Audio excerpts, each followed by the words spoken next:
What's up mga pre? Ako ang inyong host, Alvin Pacheco, at welcome sa Pinoy Rig Enthusiast, kung saan bibigyan namin kayo ng mga reviews, insights at mga unboxings.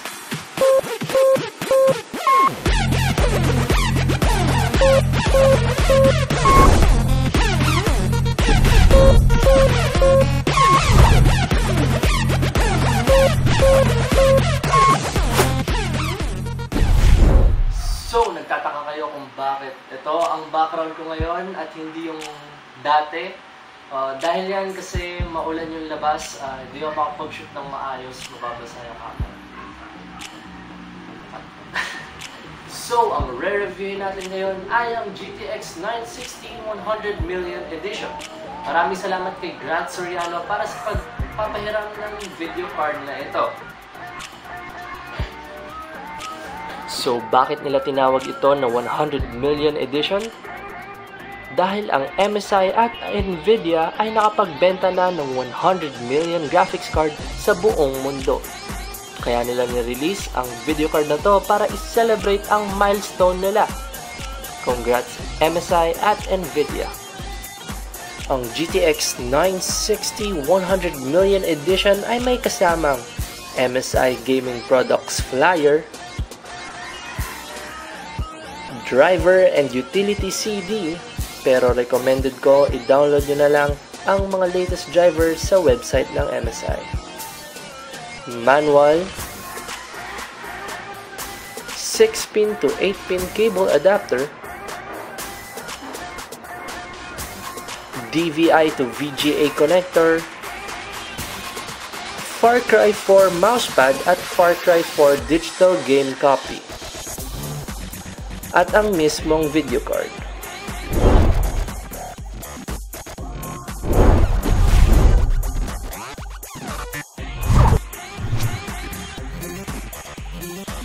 Ang core clock ng GTX 960 100mm edition ay 1304 sa OC mode, 1253 sa gaming mode, at 1178 sa silent mode.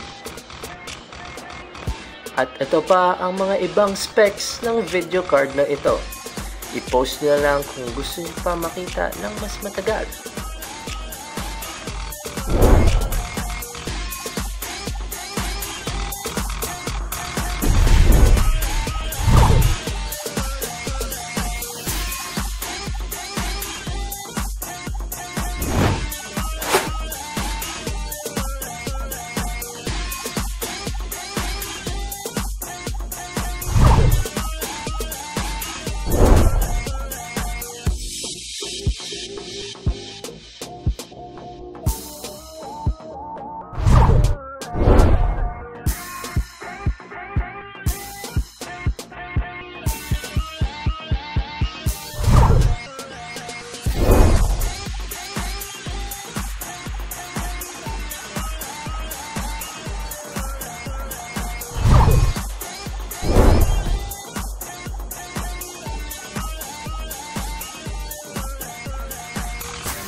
Ang nagustuhan ko sa case na to ay ang kanyang support para sa mga long video card kahit na ito ay isang mini tower case. Maganda din ang aesthetics nito lalo